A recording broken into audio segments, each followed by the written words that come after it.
The shipping delays in Australia, everyone's talking about it. So it's a shame that the condition is not that great at the moment. But this year, we noticed it commenced in July, which is very unusual. Yeah. Some goods or some foods that used to take, 30 days to arrive currently are taking 60 days. Like, what's happening with the cost? It is a huge pinch at the moment, and we feel it. The last thing we need now is, another industrial action, and that's it. Then we've seen everything for the year.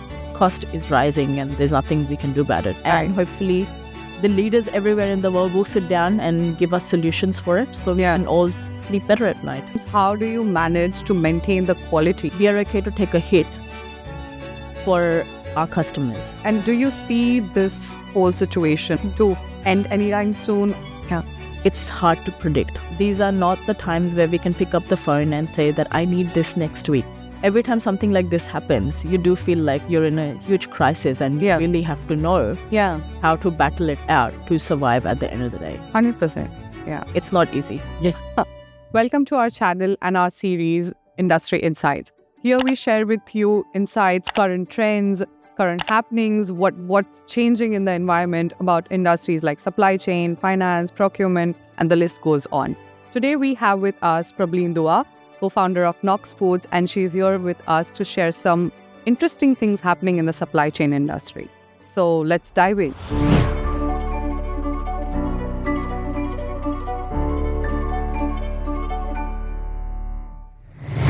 Hi Prabhleen, how are you? Hi, Vedi. I'm good.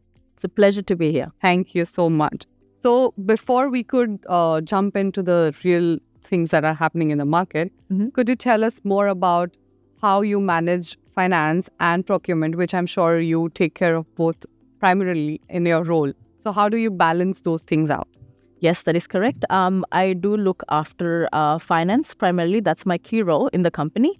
And then I assist with the procurement as well. Yeah. I initially started out in procurement, but then over time, I started assisting the team. So both the roles are interlinked largely, as you can imagine, because without money, how do we procure goods? Without money, what do we do? Exactly, yeah.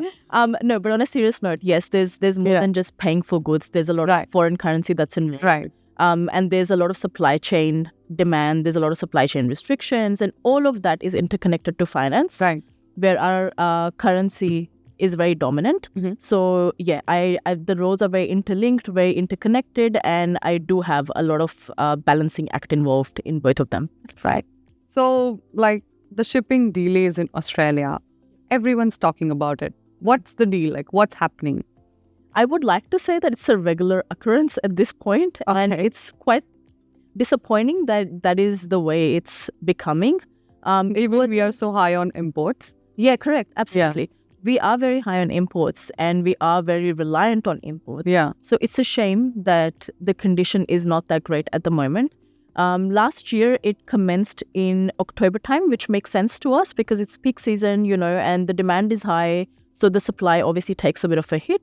But this year, we noticed it commenced in July, which is very unusual. Yeah. I saw my first surcharge being advised to me in June. Again, very strange for us. But that is the situation that we're in right now. What is the go with it? I would love to tell you that the picture is very clear. Not really. It's not very clear. However, what we can tell is that all these wars that are happening and all the uncertainty that is in the market right now is a huge contributing factor. People are holding, when I say people, I mean people in influential positions, people in countries, people that are running the countries, large countries, are holding containers. There's a huge shortage of containers at the moment, which is driving the prices up. And there's also at the start of the year that you had heard that, because of the whole situation on Red Sea, there was a shortage, and that has translated to what we have right now, which is freights being 3-4 times the cost that they used to be. Okay. For some routes, I'm seeing that at the start of the year, we paid $500, and currently the ruling price is, last night, I just got advised $2,500. What? Which is pretty drastic. 500 to 25. Yeah. That's like multiples of 5. I would like to though highlight that this is not 5 times for every single route. Yeah, but like this particular one that we're talking about. But it's still 2 to 3 times minimum than what it used to be. It's scary. Which is very concerning. Yeah. What people like us are going to make sure that, we bring everything in a timely manner and avoid the shortages. And we're trying our best. However, in saying that, there's a huge cost involved. Right. And it's just increasing. Every week at this point, we have to be advised of what's going on in the market. Right. We're always on our toes. All of this, especially when it comes to food, I'm sure it's more tricky because again, it comes up with the demand that's rising with the months here. So how is it exactly affecting the food industry?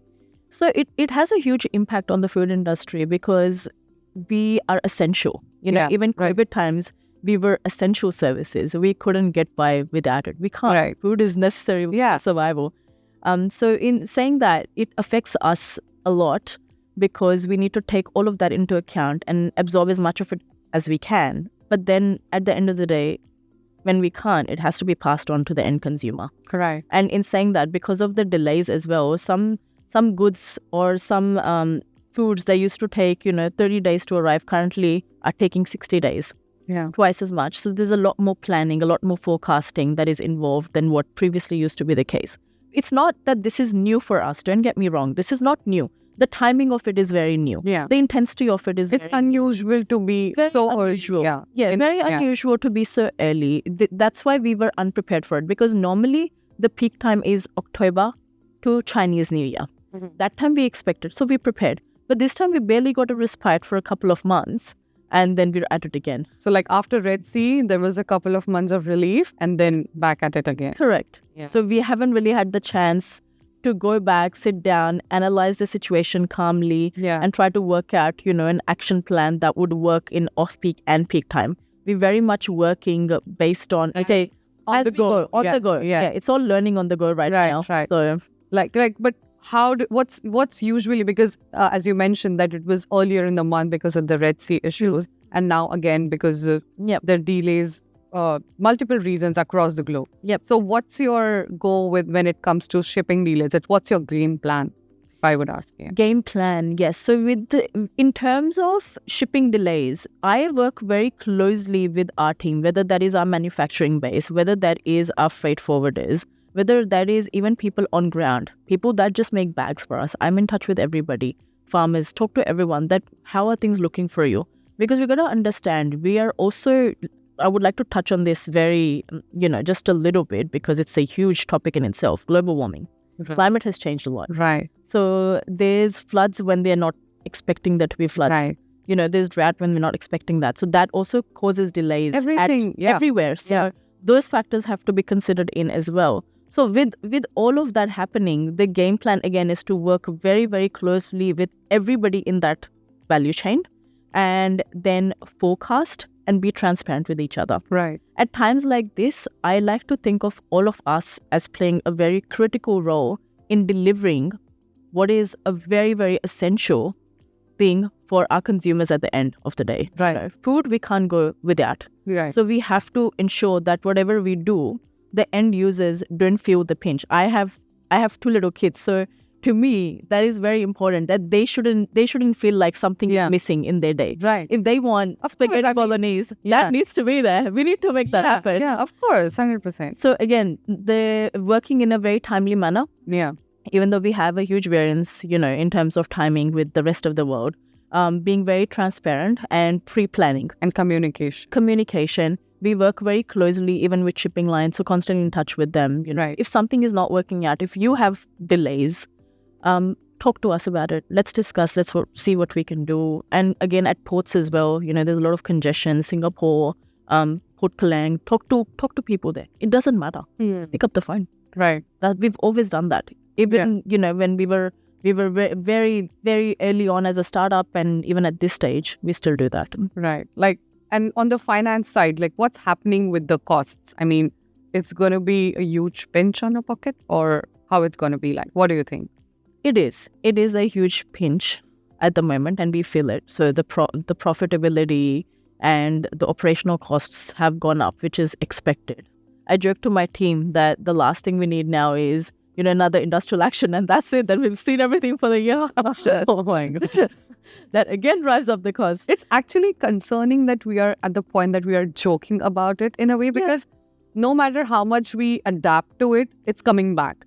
It is. So the people, I mean, the controlling countries, maybe in a way, the situations need to be altered at the top level to stop affecting at the ground level, I feel. I mean, I think we're in a transition phase, and all of that is going to take time. Yeah. It's not going to happen overnight. And after COVID, it's been a bit chaotic with us trying to adjust to what happened, what's coming. Yeah. We've never seen a pandemic before. We don't know what... You don't know what's going to happen tomorrow. Yeah. Absolutely correct. So, it's interesting times. We're all trying to cope with it. But yes, at the end of the day, cost is rising and there's nothing we can do about it. However, if I was to look at the inflation data, it's looking better. Yeah. So fingers crossed, this is not something that is going to be an ongoing thing. And hopefully the leaders everywhere in the world will sit down and give us solutions for it so we can all sleep better at night. Yeah, 100%. I mean, you just mentioned that the costs are going to go up. I mean, unfortunately, but that's the fact. Yep. In these times, how do you manage to maintain the quality and deliver? I mean, everyone, no matter you're a manufacturer or a distributor or an end user, you always seek for value for money. Yep. So how do you manage to do that? For us, it's all about the quality, which is why we are okay to take a hit for our customers. Whatever we bring to you, if we can't deliver it, we will say that, no, this is not available at this point in time. Bad crop, too expensive to bring, or whatever the situation is. We can't deliver it, but we have to ensure the quality is maintained at all times. Wherever we bring anything from, we will only bring it if that country excels in doing it. If they genuinely can produce it. We won't just bring it for the sake of bringing it. Right. And yes, at the end of the day, it's all about value for money. So we have to look at the end users, the consumer's pocket as well, and what we can deliver as well. Right. So it's a two-way street. Right. And we have to protect the interests of everybody involved in that transaction. Right. And do you see this whole situation, like this chaotic mess kind of happening right now, to end anytime soon, or it's going to go for long? Like I said, normally we expect the peak season to start around October and wrap up around Chinese New Year time, which makes sense, right? So this year, this is what I would hope for, that around Chinese New Year time, things will start easing up. Hopefully. Yeah, exactly. Fingers crossed. Yeah. Because with the condition of the wars and everything else that is happening, it's hard to predict. But yes, we are still very hopeful for Chinese New Year bringing some relief. Great. I mean, it's great to know that there is hope. Yes. It is, isn't it? There's hope. But lastly, what advice would you give to the businesses to, cope up with this mess in a way? We should all plan together. These are not the times where we can pick up the phone and say that I need this next week. It doesn't work anymore. Yeah. We have to work very closely together. Let's be as transparent as we possibly can. And I know we keep saying, as a team, as a company, I keep saying it internally as well to everyone, we need to forecast well. We need to communicate a lot better. Yeah. But that really needs to happen. We really need to be very good at forecasting our needs and our demands. Yeah. So things are here on time. Right. And we can work as smoothly as possible. Yeah. Communication, forecasting, pre-planning, transparency. Yeah. It is the need of the hour. Yeah. I mean, these 4 things that you mentioned, that we try to learn these in very calm situations. Yes. And then when the time like these occur, that's when it's very important to actually start working on those. 100%. Yeah. We are not at war, of course, but every time something like this happens, you do feel like you're in a huge crisis and you really have to know how to battle it out to survive at the end of the day. 100%. Yeah. It's not easy. Yeah. But I hope with the time it's going to get better. As you mentioned, let's hope for the Chinese New Year to bring some good news. Yes, hoping for the best. Yeah. But thank you. It was great having you here with the great insights, and hope to see you soon again on this channel. Thank you. Thank you so much. Stay tuned for great insights like these, and see you next time.